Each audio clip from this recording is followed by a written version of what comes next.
Hi there guys, I'm Nikhil from GreedyTech and this is a complete review of the Realme 1 after 20 days. Now Realme might sound like a brand new brand, just a new brand, but it's actually a subsidiary of OPPO launched specifically to compete against online exclusive brands like Xiaomi, Honor, Moto and many more. Now this is their first phone and for some reason they just called it the Realme 1. This phone is available in 3 variants.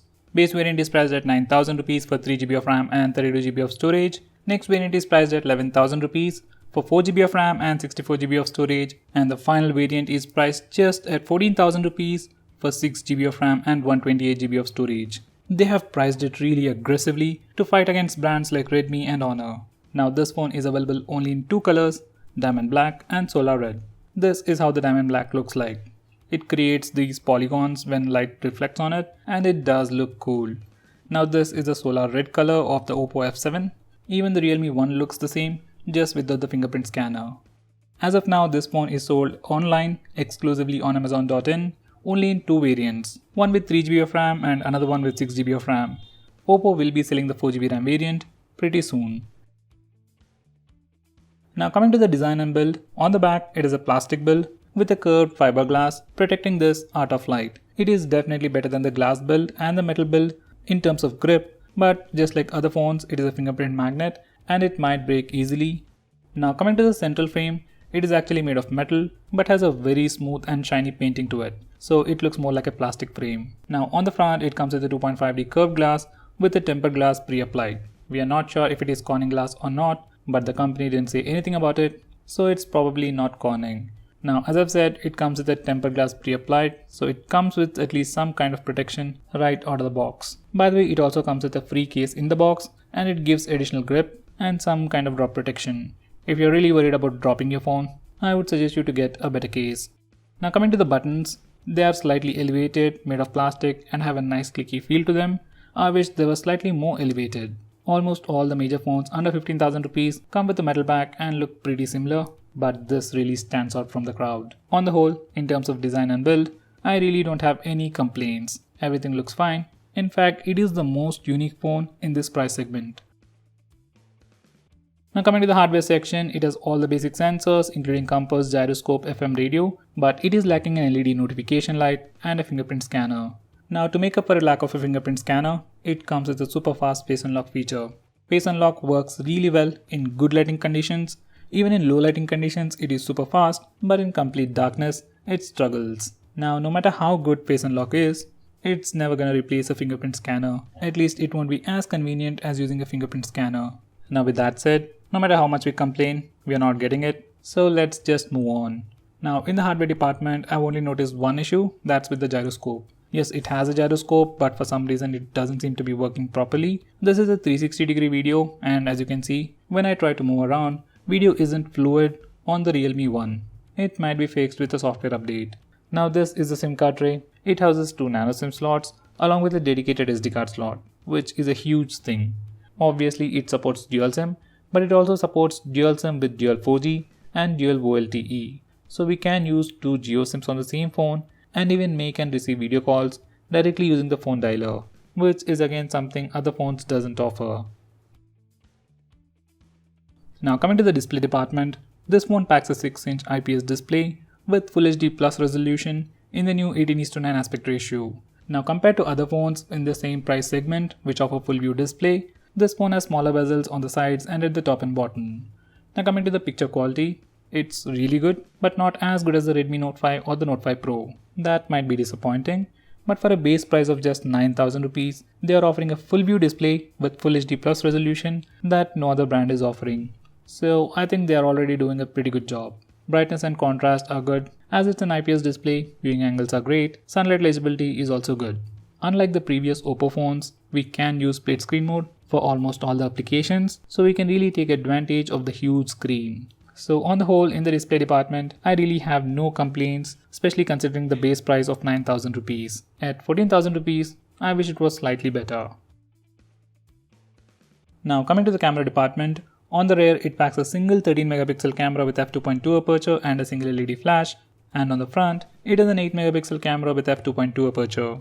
I have already made a dedicated video on the camera review, so check that out for more information. Now just for a gist, cameras on this phone are really good, but the software processing is much better. It supports auto HDR for both the front and rear cameras, and the capturing speeds even in the HDR mode are super fast. Usually with any phone, when you take a HDR image, you have to hold your phone steadily for maybe a second or two. But on this phone, you can simply click the button and it takes a picture. It has good exposure control, good dynamic range. It suffers a little in terms of sharpness, but considering how quickly it captures a picture, it's acceptable. So rear camera on this phone isn't as good as the Redmi Note 5 Pro. But if you're a very normal user who takes pictures on auto mode, it will perform much better than the Redmi Note 5 Pro because of auto HDR. Now coming to selfies, these are the sample shots, and as you can see, I've taken them almost in very harsh lighting conditions, but still selfies look really good. Now it also supports portrait mode for the front and rear cameras. Obviously edge detection isn't perfect as it uses only a single camera. On the rear, it's acceptable, and on the front, portrait mode looks really good. It has some more additional features like AR stickers, super vivid mode, but it is lacking slow motion video recording. This is the sample video footage. We can record video at a maximum of 1080p, there is no 4K and there is no stabilization, which are the only cons in the camera department. So on the whole, cameras on this phone are really good, definitely worth the price, and if you're someone like me who takes pictures all the time in auto mode, then it will give you much better results than other phones in the same price segment. If you're a photography enthusiast who know how to take better pictures, then other phones will perform better. Now coming to performance, this phone sports a MTK Helio P60 processor with 4 Cortex A73 cores and 4 Cortex A53 cores built using the 12nm manufacturing process. So this processor is very powerful and also very power efficient. Now these are the Antutu and Geekbench scores. Now putting these benchmark scores aside, real world performance is actually a little complex to explain. So there are two versions of it. In my understanding, people who have received review units of this phone, they all got the 6GB RAM variant, and for some reason, RAM management on those phones was really good. Phone was able to keep many apps in memory and everything was super smooth. Now coming to the rest of the world, I didn't get a review unit, I waited in the line and bought the 3GB RAM variant. Now RAM management on this phone really sucks. Now that's not just because of the 3GB RAM variant. Other people who have bought the 6GB RAM variant are also facing the same issue.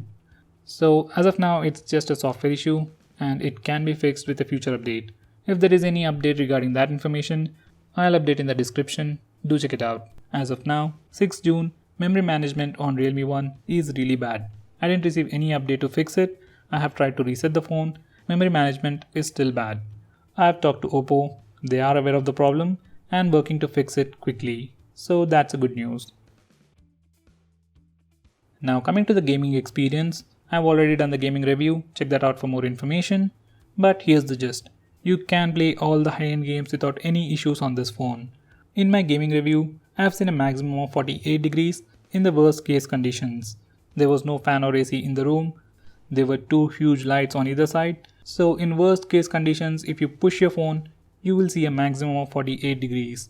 But once again, it's nothing to panic. It's like the worst case condition. On normal usage in regular room temperature, it doesn't heat up that much. In my heating test where I take pictures continuously for 5 minutes, phone reached a maximum of 51 degrees. Once again, it's like the worst case scenario. Now coming to the software section, this phone is running a heavily skinned version of Android called Coloros 5.0 based on Android 8.1 Oreo. It has a fairly recent security patch and it will receive regular software updates maybe for a year or two. Now coming to the features, I've already made a dedicated video on that. Hopefully, I will be able to upload that video before this. Now in terms of features, it isn't all that feature rich, but it has all the basic features like clone apps, game acceleration, screen gestures, double tap to wake and so on. Even though this phone looks like a very heavy skin, it's actually very well optimized and it's very responsive.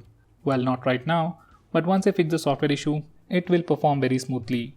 Now that's based on my experience of using OPPO F7, which comes with the same processor and same OS. So on the whole, software on this phone is pretty good, pretty optimized. Just wait for the update to fix the memory management issue.